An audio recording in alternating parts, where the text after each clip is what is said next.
This is Cloudy Conversations for July 8th, 2020. First Genesis.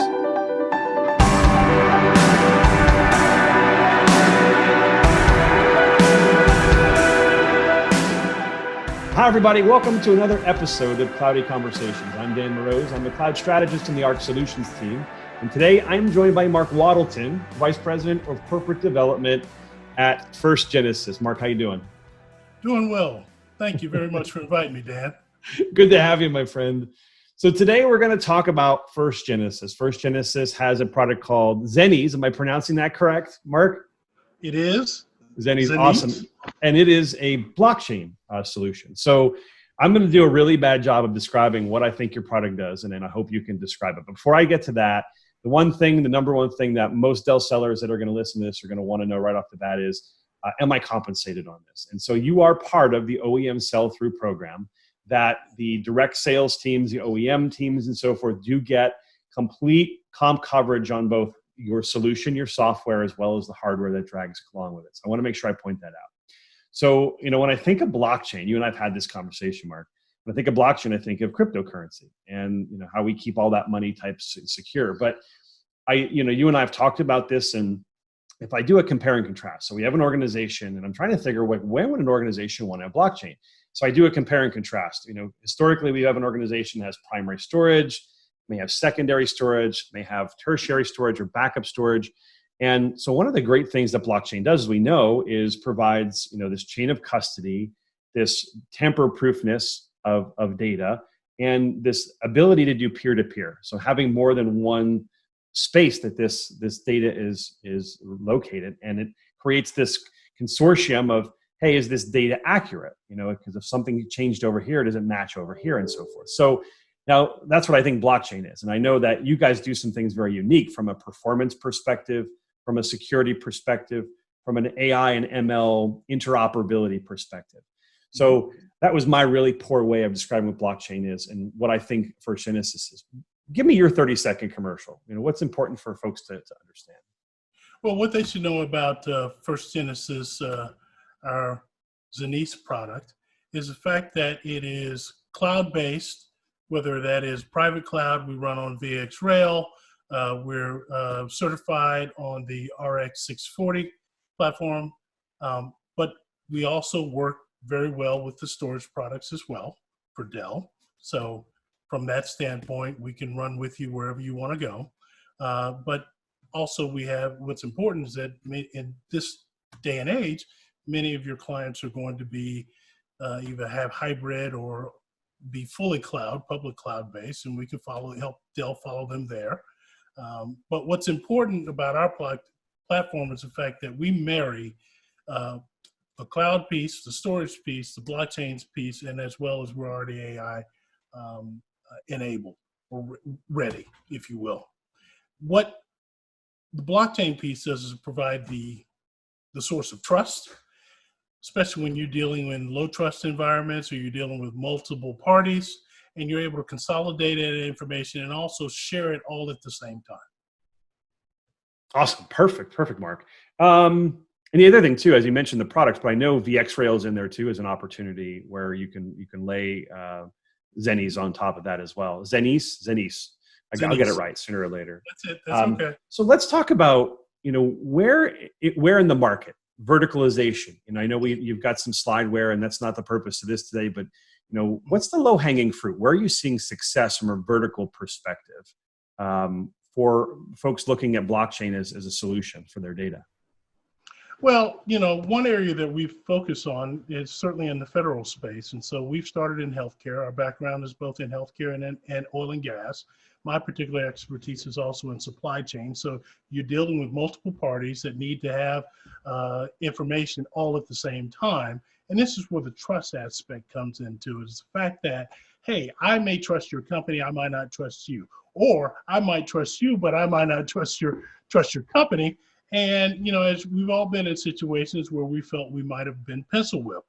Well, the fact that you're able to put this on a blockchain allows it for that to be immutable, time-stamped in a notary fashion, if you will, and all the parties get the same information and they confirm that information all at the same time. And that's when that block gets solidified and then you can append the block, but you can't change it. So you always have a chain of custody from a historical standpoint. Now, what's unique about our platform is from a filtering standpoint, is that you can actually go back and run all those transactions as if they happened in real time. There's no other blockchain platform that's out there that is able to do that. Very, very cool. So let's take it a step further. So we kind of get our 30-second commercial, if you will. Talk about a customer. Talk about the problem that they had, how you solved that problem, and then what was the outcome? What was the customer outcome from a performance perspective, from a satisfaction perspective? Well, one of the things that I can talk about is the reason that we're all sitting at home these days is the fact that we are in the process of launching a COVID-19 blockchain solution. We're working directly with the CDC, and it will be rolled out on a state-by-state basis. Certainly Dell is one of our partners in this, as well as Intel and Leidos when it comes to launching this product. What's important about this is that the fact that from a HIPAA standpoint, also from a GDPR standpoint, people want to protect their data, their personal information. Being able to put that on a blockchain so that only the related parties or the permission parties, if you will, have the ability to have access to that information and no one else. Because the way we are securitized, meaning we have, our standard offering offers two encryption keys. We can move that to 4. In this case, we're using 2.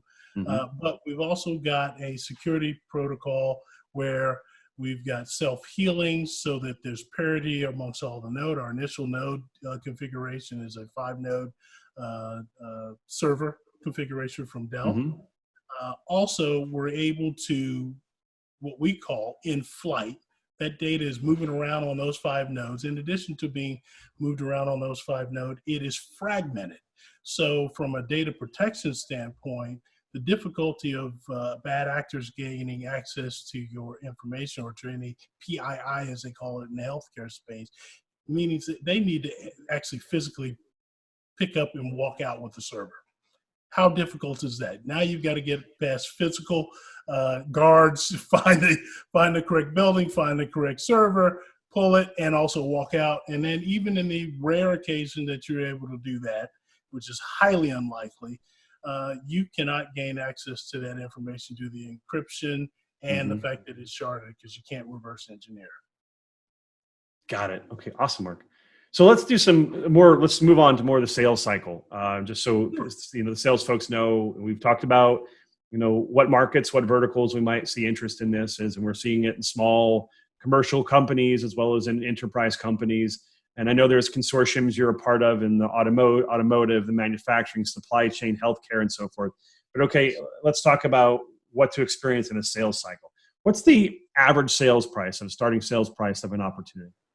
Well, typically given the early stage of blockchain, broadly, many consortiums, as you alluded to, there are automotive, there's healthcare consortiums, there's pharmaceutical consortiums, even the federal government is involved in this, and states have been involved in this because they understand the power of the technology. Primarily, everybody starts off with a proof of concept because they want to understand what can the technology do in my given situation. As well, they often have to bring on partners or relationships to onboard onto that, because the power of this is sort of like network marketing.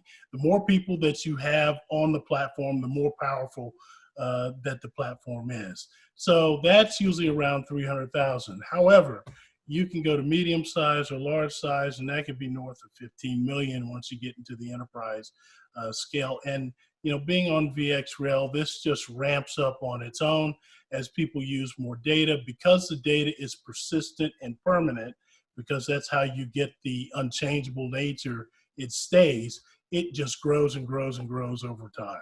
What it also allows companies to do, particularly with our platform, every other competitor out there has challenges when it comes to the amount of information that they can store within their blockchain technology. We scale to greater than petabytes. So that means that anything that a company can think of, they can put that within a block, share that on a permission basis with all the stakeholders or the counterparties, should they wish to do that. And all of that information is there and it's evergreen. Perfect, Mark. Awesome. And then how long is normally a sales cycle? We talking 6 months, a year? Well, you're probably talking, I would say average, depending on what their knowledge base of blockchain. Yep. On the about 6 months, if they're really familiar and they're already thinking about use cases. Yep. Say if they're part of a consortium, they're familiar with the technology, they've already socialized it within their organization, and they're just looking for opportunities to launch it. But it's probably on the long end, about a year, if somebody needs to get up to speed and understand the power of the technology. Perfect. Okay, so let's review a few things. So from a platform perspective, we're able to do, a 5-node generally is the proof of concept. That's usually on an R640, a rack-based server. You can extend into the cloud or have hybrid cloud, so you have multiple peers, if you will, where you can store that data. Supported on a number of different storage solutions, Isilon, et cetera, from a Dell perspective, as well as VxRail. So Correct. A lot of different things there. It's containerized solution. So we've got the portability and the cloud native aspect. There's another thing I want to mention. So finally, how does the Dell sales team engage? You and I, of course, have worked together. The ARC team is supporting your efforts. The OEM team is supporting your efforts. But if you've got someone that's got an opportunity, they've got a company that wants to get engaged, they want to register a deal with you, what's the easiest way to do that, Mark? Well, we've got a battle card out that will certainly be on the internal Dell portal, but you can reach out to our